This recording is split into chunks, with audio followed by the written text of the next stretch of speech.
السلام علیکم ورحمۃ اللہ وبرکاتہ۔ الحمد للہ وکفی والسلام علی عبادہ الذین اصطفی، اما بعد۔ اعوذ باللہ من الشیطان الرجیم، بسم اللہ الرحمن الرحیم۔ وَلِتُكْمِلُوا الْعِدَّةَ وَلِتُكَبِّرُوا اللَّهَ عَلَى مَا هَدَاكُمْ وَلَعَلَّكُمْ تَشْكُرُونَ۔ صدق اللہ العظیم۔ وقال النبی صلی اللہ علیہ وسلم: ذاق طعم الایمان من رضی باللہ ربا وبالاسلام دینا وبمحمد نبیا، او کما قال علیہ السلام۔ اللہم صلی علی سیدنا محمد وعلی آل سیدنا محمد وبارک وسلم۔ رمضان المبارک کا یہ آخری جمعہ ہے، اگرچہ لوگوں میں مشہور ہے الوداعی جمعہ۔ بظاہر الوداعی جمعہ کی حیثیت سے کوئی شریعت کی طرف سے مخصوص اعمال تو نہیں ہے کہ اس آخری جمعہ میں ان اعمال کو اختیار کیا جائے، تاہم یہ بات تو ضرور ہے کہ یہ جمعہ اس حیثیت سے اہمیت کی حامل ہے کہ ویسے بھی عام حالات میں جمعہ یہ تمام دنوں کا سردار ہوتا ہے، اور جب رمضان میں کوئی جمعہ آئے تو اس کی فضیلت اور اس کی اہمیت میں اضافہ ہوتا ہے۔ تو اس حیثیت سے یہ رمضان کا آخری جمعہ ہے۔ اللہ پاک پورے مہینے کی گئی عبادات اور جو کچھ ہم نے اپنی بندگی کا اظہار کیا ہے، اللہ پاک اسے اپنی بارگاہ میں بے انتہا قبول فرمائے۔ اس لیے کہ کسی بھی عبادت کو انجام دینے کے بعد بندے نے دو چیزوں کو کرنا چاہیے۔ کسی بھی عبادت کو انجام دینے کے بعد بندے نے دو چیزوں کا اہتمام کرنا چاہیے۔ سب سے پہلی چیز یہ ہے کہ بارگاہ الہی میں شکر گزاری کرنا چاہیے، اللہ کا شکر ادا کرنا چاہیے، اس لیے کہ عبادات کی توفیق کا ملنا یہ اللہ کی طرف سے ایک نعمت ہے۔ عبادات کی توفیق کا ملنا یہ اللہ تعالیٰ کی طرف سے ایک نعمت ہے، اور نعمت کا تقاضا یہ ہوتا ہے کہ ہم اللہ کے حضور شکر گزاری کریں، ہے نا۔ اللہ تعالیٰ نے قرآن میں اس نعمت کے تعلق سے ذکر فرمایا کہ لَإِن شَكَرْتُمْ لَأَزِيدَنَّكُمْ، کہ اگر میری نعمتوں پر شکر گزاری کرو گے تو میں تمہاری نعمتوں میں اضافہ کروں گا۔ تو اس نعمت پر ہمیں اللہ کا شکر ادا کرنا چاہیے کہ اللہ تو نے جو توفیق بخشی، اس کے نتیجے میں نے ٹوٹی پھوٹی عبادت انجام دی ہے، میں نے ایک مہینہ تجھ کو یاد کیا ہے، اے اللہ اس پر میں تیرا شکر ادا کرتا ہوں۔ ممکن ہے کہ ہماری اس شکر گزاری کی وجہ سے اللہ تعالیٰ اس نعمت میں اضافہ کرتے ہوئے آئندہ بھی استقامت دین ہمیں نصیب فرمائیں گے، استقامت عمل اللہ تعالیٰ انشاءاللہ ہمیں نصیب فرمائیں گے۔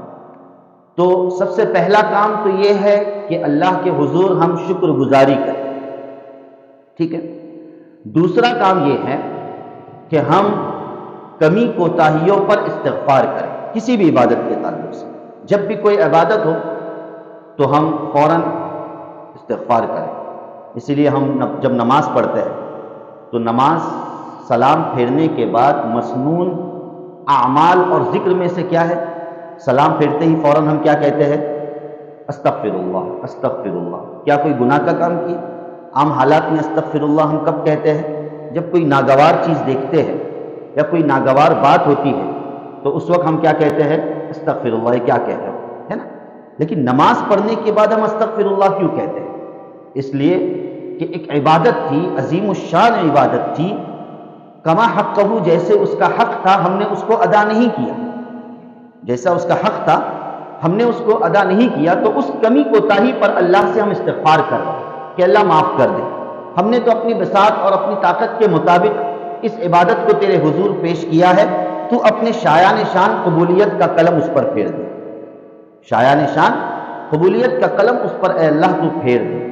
تو یہی معاملہ دیگر عبادات کا ہے کہ یہ رمضان جو اللہ نے ہمیں نصیب فرمایا، ہم نے جو عبادتیں کی اس پر ہم اللہ کا شکر ادا کریں، اور جو کچھ کمی کوتاہی ہوئی یقیناً ہوئی، کمی کوتاہیاں جو ہوئی، جیسے روزوں کا حق ادا کرنا چاہیے تھا، جیسے رمضان کا حق ادا کرنا چاہیے تھا، ہم نے اس حق کو ادا نہیں کیا، اس پر ہم اللہ سے استغفار کریں، توبہ کریں کہ اللہ معاف کر دے، اور بس اس عمل کو اور اس رمضان کے اعمال کو اپنی بارگاہ میں قبول فرمائے۔ یہ رمضان، یہ روزہ ہمیں ایک پیغام دیتا ہے، ایک میسج دیتا ہے، اس بات کا میسج دیتا ہے اسلام کی کوئی بھی عبادت، اسلام کا کوئی بھی عمل ایسے ہی نہیں ہوتا ہے، اس کے پیچھے اس کا مقصد ہوتا ہے، اس کے پیچھے اس کی حکمتیں ہوتی ہیں۔ وہ الگ بات ہے کہ ان حکمتوں کا اور ان مقاصد کا استحضار رکھتے ہوئے ہم ان عبادات کو انجام نہیں دیتے۔ ہاں، تو یہ صبح سے شام تک اللہ کے نام پر بھوکا پیاسا رہنا، اپنی خواہشات کو دبانا، جو خواہشات بھی عام حالات میں جائز تھی، اور وہ بھوک پیاس بھی یعنی کھانا پینا بھی عام حالات میں جائز تھا، لیکن اللہ کے نام پر ہم روکا، تو یہ رمضان ہمیں اس بات کا سبق دیتا ہے کہ یاد رکھو تمہاری زندگی بھی ایک روزے والی ہے نا، تمہاری زندگی بھی، اللہ والے مثال دیتے ہیں کہ تمہاری زندگی بھی ایک روزے والی ہے، کہ جب سے تم بالغ ہو چکے ہو تو تم نے بلوغت سے اپنی سحری کر کے روزہ رکھنا شروع کر دیا ہے نا۔ جیسے صبح صادق کے وقت ہم سحری کرتے ہیں، اس کا وقت اصل ہوتا ہے جس سے روزے کا وقت شروع ہو جاتا ہے، تو اسی طریقے سے زندگی کے روزے کا وقت اصل کب شروع ہوتا ہے؟ بلوغت کے بعد، جب ہم بالغ ہوئے، جب ہم نے بلوغت کے دہلیز پر قدم رکھا تھا، تو اسی وقت سے ہم نے زندگی کی سحری کر لی، اور اللہ سے یہ عہد کر لیا تھا کہ اللہ میں اب پوری زندگی کو روزے کے ساتھ گزاروں گا۔ اور زندگی کا روزہ کیا ہے؟ زندگی کا روزہ یہ ہے کہ اللہ کے محارمات، اللہ کے منہیات اور اللہ کی نافرمانی سے بالخصوص اپنی زندگی کو میں بچانے کی کوشش کروں گا، کہ جس طریقے سے رمضان کے روزے یا عام روزے جن میں کچھ کرنے سے روزہ ٹوٹ جاتا ہے، کھانے پینے سے روزہ ٹوٹ جاتا ہے، یا تعلقات کو قائم کرنے سے روزہ ٹوٹ جاتا ہے، تو اسی طریقے سے زندگی کا روزہ بھی اللہ کی نافرمانی کرنے کی وجہ سے ٹوٹ جاتا ہے، اللہ کی معصیات کو انجام دینے سے، گناہوں کو انجام دینے سے یہ زندگی کا روزہ بھی کیا ہو جاتا ہے؟ ٹوٹ جاتا ہے۔ ہاں، لیکن زندگی کے روزے میں اللہ تعالیٰ نے یہ وسعت رکھی ہے کہ رمضان کا روزہ اگر آپ کا ٹوٹ گیا تو آپ اسے کنٹینیو نہیں کر سکتے، وہ آپ کا ٹوٹ گیا سو ٹوٹ گیا، آپ کو اب اس کی بعد میں کیا کرنی ہے؟ قضا کرنی ہے۔ لیکن زندگی کے روزے میں اللہ تعالیٰ نے یہ وسعت دی ہے اور اپنی اس رحمت کا اس درجے مظاہرہ کیا ہے کہ اگر بالفرض زندگی کا روزہ، اے میرے پیارے بندو، میری نافرمانی سے بھی اگر تم نے توڑ دیا ہے تو فوراً تم توبہ کی سحری واپس کر لینا اور واپس اپنے روزے کو جاری کر دینا، یہ ایسا ہی ہوگا جیسے کہ تم نے مکمل روزہ رکھا ہے۔ اور پھر اس زندگی کے روزے کا افطار یہ آخرت میں ہو، ایک بڑا لمبا روزہ ہے زندگی کا، بڑا لمبا روزہ ہے۔ یہ روزہ ایسے ہی نہیں ہے کہ بھوکا پیاسا رہ گئے ہم چند گھنٹوں اور رمضان چلا گیا، ہم نے اب کتاب کو بند کر دیا، معاملہ ختم ہو گیا، اب جب آئندہ سال رمضان آئے گا تو پھر دوبارہ کتاب رمضان کھولے گے اور پھر دوبارہ روزہ رکھیں گے۔ رمضان اس لیے نہیں آیا، یہ اپنے اندر ایک بہت بڑی وسعت لے کر آیا، اور یہ وسعت یہی ہے کہ ہم اپنی زندگی کے روزوں کو درست کرنے والے بن جائیں، ہم اپنی زندگی کے روزوں کو سمجھنے والے بن جائیں۔ اس حیثیت سے اس روزے کا افطار آخرت میں ہوگا، اور اللہ ہم سب کو افطار کراوے۔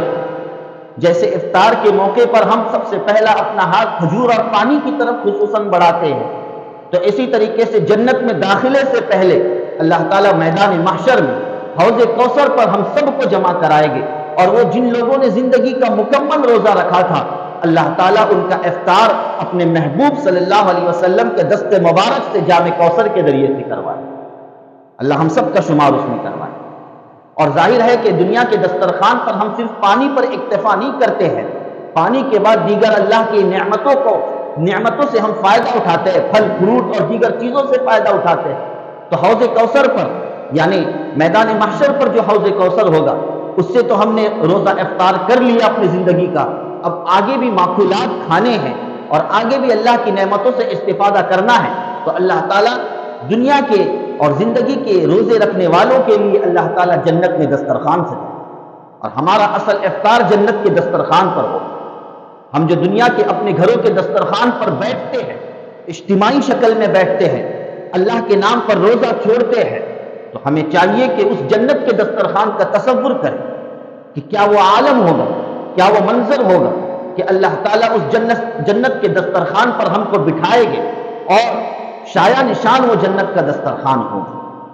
مگر یہ انہی لوگوں کو ملے گا جنت کا دسترخوان جنہوں نے دنیا میں اپنی زندگی کا روزہ مکمل کیا ہو، جنہوں نے اللہ کی نافرمانی اور بے ایمانی اور بدعقیدگی اور شرک کے ذریعے سے اپنے روزوں کو توڑا نہیں ہوگا، تب جا کر انہیں اللہ تعالیٰ کا یہ انعام حاصل ہوگا۔ جی ہاں، یہ بڑی محرومی کی بات ہے، اللہ معاف فرمائے کہ رمضان کے موقع پر تو ہم نے عبادتوں کو کر لیا، نہ فرائض چھٹی، فرائض چھوٹنے تو دور کی بات، نہ سننات نہ نوافل چھٹی، کوئی بھی عمل ہمارا نہیں چھوٹا اللہ کے فضل و کرم سے، لیکن یک لخت جہاں رمضان گزر گیا اب ہمارے اندر ارتداد پیدا ہو، ہم مرتد ہو گئے۔ شاید میرا یہ لفظ بڑا عجیب لگتا ہو کہ مرتد کہہ رہے ہیں ہمیں، کیا ہم مرتد ہوتے ہیں؟ جی ہاں، ارتداد کے معنی ہوتے ہیں پھرنے کے، ارتداد کے معنی ہوتے ہیں لوٹنے کے۔ ایک ارتداد حقیقی وہ ہے کہ بندہ اپنے عقیدے سے ہی مرتد ہو جائے، بندہ اپنے نظریات کو ہی خیرباد کر دے، اللہ کا منکر ہو جائے۔ اللہ ایسے گھناؤنے ارتداد سے ہم سب کی حفاظت فرمائے۔ لیکن ارتداد کی اور بھی شکلیں ہیں، کبھی تو انسان ذہنی ارتداد میں مبتلا ہوتا ہے، کبھی تو انسان عملی ارتداد میں مبتلا ہوتا ہے۔ ہم اعمال کے اعتبار سے مرتد ہو جاتے ہیں، عملی ارتداد میں مبتلا ہو جاتے ہیں کہ وہ اعمال خیر و صالحہ جو ہم رمضان میں انجام دے رہے تھے، یک لخت رمضان کے بعد ہمارے اعمال میں وہ کمی نظر آتی ہے، یک لخت کمی نظر آتی ہے، تو یہ عمل کا ارتداد ہے۔ جیسے عقیدے کے ارتداد سے بچنا لازم اور ضروری ہے، اسی طریقے سے عمل کے ارتداد سے بھی بچنا لازم اور ضروری ہے۔ جی ہاں، کسی نے واٹس ایپ پر ایک اچھا میسج ڈالا تھا، اچھا انہوں نے کسی نے بھیجا تھا چند دنوں پہلے، میں نے دیکھا، آپ لوگوں نے بھی دیکھا ہوگا کہ اس طریقے سے پہلا روزہ جب آ جاتا ہے تو مساجد کی کیفیت میں وہ کچھ سر ایسے کاؤنٹنگ میں رکھے ہوئے تھے، یعنی مان لیجئے کہ 50 سر رکھے ہوئے، کثرت سے مسجد ماشاءاللہ کھچا کھچ بنی پہلے روز۔ پھر آگے لکھا ہوا ہے کہ چند روزے جانے کے بعد دو دو دو دو کم، 4 10 کم ہوتے چلے گئے، کاؤنٹنگ کم ہو گئی، کوانٹٹی کم ہو گئی، اور پھر اچانک جب 27ویں آ جاتی ہے تو واپس کوانٹٹی بھر جاتی ہے۔ پھر واپس جب عید کا موقع آ جاتا ہے، عید کی نماز کا موقع، تو اس سے کئی گنا کتنے پٹ گویا کہ کوانٹٹی کیا ہو جاتی ہے، بھر جاتی ہے۔ اور پھر شوال کی جب ظہر ہوتی ہے تو امام صاحب پکڑ کر 5 اور 10 لوگوں کی تعداد ہوتی ہے۔ کیا یہ رمضان اسی لیے آیا ہے ہمارے لیے؟ کیا اس رمضان نے ہم پر شوال کے پہلے دن پر بھی کچھ اثر نہیں کیا؟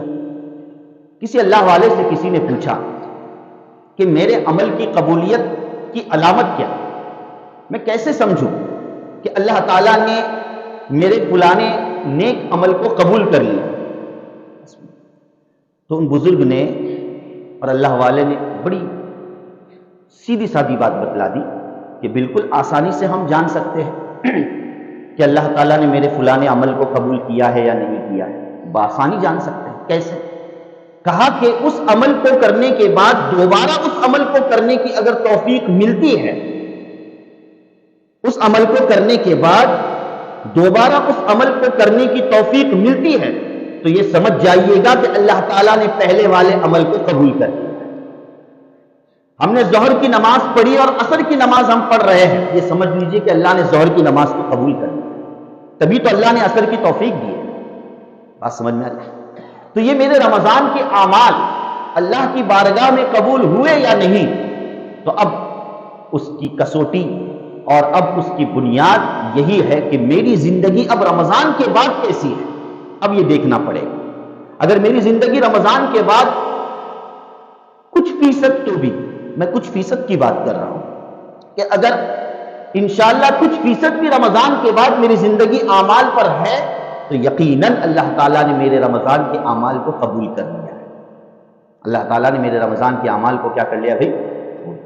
میرے استاد محترم جب مدرسے میں ہم پڑھتے تھے تو مدارس میں ہمارے اساتذہ کرام کی نگاہ اور نظریں ہوا کرتی تھی تربیت پر، تعلیم کے ساتھ تربیت پر نظر ہوا کرتی تھی کہ بھائی باس پرس ہوا کرتی تھی کلاسوں میں، درجوں میں، کہ بھائی کس کی نماز چھٹی یا کس کی جماعت چھٹی۔ نماز تو چھٹنے کا بڑا کم معاملہ ہوتا تھا، نہیں کے برابر اللہ کے فضل و کرم سے، لیکن کبھی کبھار اس طرح بات آ جاتی تھی طلباء کے درمیان کہ بھائی کس کی جماعت چھٹ گئی، اصلی جماعت حقیقی جو پہلی جماعت وہ کس کی چھٹی؟ تو پھر بچے کہتے تھے کہ ہماری جماعت چھٹ گئی، ہم نے پھر دوبارہ جماعت بنا لی یا انفرادی نماز پڑھ لی۔ تو اس وقت میرے استاد محترم اللہ ان کا سایہ قادر قائم فرمائے، اس وقت میرے استاد محترم یہ نصیحت کیا کرتے تھے کہ ان چیزوں کو چھوٹا نہ سمجھو۔ اگر آپ کی جماعت کی نماز بھی چھوٹ رہی ہے مثال کے طور پر، تو اس چیز کو تم چھوٹا نہ سمجھو، یہ سمجھ لو کہ ہو سکتا ہے کسی تمہارے گناہ ہو، کوئی اللہ کی کوئی چھوٹی موٹی نافرمانی ہو جس کی سزا میں اللہ نے تم کو جماعت کی نماز سے محروم کر دیا۔ بات سمجھ میں آ گئی؟ اب جیسے جیسے اعمال ہوگے ویسے ویسے معاملات ہے نا۔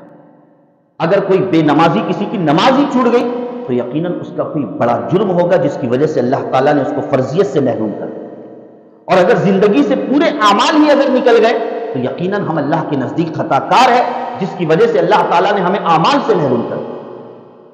اللہ تعالیٰ نے ہمیں اعمال سے محروم کر دیا۔ ایک حساس بات ہے، ہم اپنے ضمیر کو جھنجھوڑے اور خدا را اس رمضان کو بھی ہم رسم و رواج کے سپرد نہ کریں۔ جو ذخیرہ ہم نے جمع کیا ہے، ذخیرہ اعمال، انوارات اور برکات، اس کو ضائع ہونے نہ دیں۔ ایسا نہیں اس شخص کی طرح نہ کرے۔ قرآن کریم نے بھی مثال دی ہے اس عورت کی کہ بھئی جو تاجا بنایا کرتی تھی کپڑا اور بنا کرتی تھی اور پھر بعد میں اس کو کاٹ کر ختم کر دیتی تھی، یعنی اپنے عمل کو برباد کر دیتی تھی۔ نقضت غزلہ۔ اب اس آیت کی تفصیل میں نہیں جانا چاہتا، آیت پوری ذہن میں بھی نہیں ہے میرے، بہرحال تو اشارہ اس بات کی طرف ہے کہ ایسا نہ بنے کہ ایک انسان محنت کر رہا ہے اور محنت کے بعد جو اس کو اس کی مزدوری ملی ہے اس مزدوری کو وہ پانی میں پھینک رہا ہے، برباد کر رہا ہے۔ اسی طریقے سے رمضان میں ہم نے محنت کی تراویح کے ذریعے سے، تلاوت کے ذریعے سے، ہے نا، عبادات کے ذریعے سے، ذکر و اذکار کے ذریعے سے، روزوں کے ذریعے سے ایک ذخیرہ ثواب کو ہم نے جمع کر دیا۔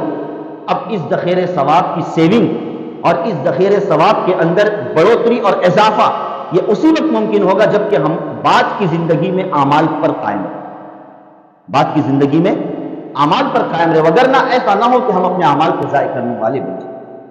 اس لیے اس رمضان سے ہم ایک سبق لیں، اللہ تعالی ہماری بعد کی زندگی کو بھی مضبوط کر دے، اور بالخصوص جس طرح رمضان میں ہم نے اپنے آنکھوں کا بھی روزہ رکھا، اپنے ہاتھوں کا بھی روزہ رکھا، اپنی زبان کا بھی روزہ رکھا، اپنے قدموں کا، اپنی نگاہوں کا روزہ رکھا، جسم کے ہر پارٹ اور ہر عضو کا میں نے روزہ رکھا۔ مطلب یہ کہ میں نے کوئی میرے اعضاء سے بظاہر حتی الامکان روزے کی حالت میں نافرمانی نہیں کی، نہ میں نے آنکھوں سے بد نظری کی، نہ زبان سے دل شکنی کی، اور نہ ہی ہاتھوں سے کوئی غلط کام کیا، نہ پیروں سے کسی غلط کام کی طرف میں چلا، اپنے وجود کو میں بچاتا رہا۔ بس یہی طریقہ ہم رمضان کے بعد کریں کہ اپنے وجود کا ہم ایک ہمیشہ کے لیے روزہ رکھیں۔ اللہ یہ معاملہ ہمارے لیے سہل اور آسان فرما دے۔ تو بہرحال اللہ پاک سے دعا ہے اور اللہ تعالیٰ سے التجا ہے کہ اللہ پاک اس خطبۃ الجمعہ یعنی الوداعی جمعہ کے وسیلے سے اور اس کے ذریعے سے جو آخری جمعہ ہے، جو جمعہ کا دن قبولیت کا وقت ہوتا ہے، ممکن ہے کہ یہ ساتھ کسی میسر ہو جاوے، اللہ ہمیں میسر فرما دے۔ ہم اس قبولیت کی ساتھ میں اس گھڑی میں یہ دعا کرتے ہیں کہ اللہ پاک اس رمضان کا اثر میری پوری زندگی پر قائم ہو جائے، اللہ تعالیٰ ایسے یہ معاملہ میرے لیے آسان فرما دے، وگرنہ وہ حدیث بہت ڈر لگتا ہے اس حدیث کو کہنے کو بھی اور اس حدیث کو سننے کو بھی کہ نبی کریم صلی اللہ علیہ وسلم اور حضرت جبرائیل علیہ السلام کا جو آپس میں معاملہ ہو رہا ہے اور آپس میں جو گفتگو ہو رہی ہے کہ بھئی دعا کرنے والا بھی محترم و مکرم، یعنی فرشتوں کا سردار اور دعا پر آمین کہنے والا تو ساری انسانیت اور سارے مخلوق کا، یعنی اللہ کے بعد اللہ تعالیٰ نے اسے سرداری نصیب فرمائی ہے نا۔ کتنا بڑا معاملہ ہے کہ کون شخصیات آپس میں سامنے کھڑی اور کس چیز پر ڈسکس کر رہی ہے کہ حضرت جبرائیل علیہ السلام کہہ رہے کہ رغم انف، ہلاک ہو اس شخص کی ناک خاک آلود ہو، ہلاک ہو وہ شخص جو رمضان کا مہینہ پائے اور اپنی مغفرت نہ کرائے، اپنے گناہوں کو نہ بخشوائے۔ تو بلا تأمل وہ شخصیت آمین کہہ رہی ہے جو شخصیت دنیا میں بد دعا دینے کے لیے نہیں آئی تھی یا بد دعا پر آمین کہنے کے لیے نہیں آئی تھی، وہ شخصیت تو رحمت للعالمین بن کر آئی تھی، مگر پھر بھی وہ شخصیت بلا تأمل حضرت جبرائیل علیہ السلام کی اس بد دعا پر کہہ رہی ہے آمین۔ تو کیا اس دعا اور آمین کے درمیان قبولیت میں کوئی تردد کیا جا سکتا ہے، کوئی شک و شبہ کیا جا سکتا ہے؟ ہرگز نہیں کیا جا سکتا۔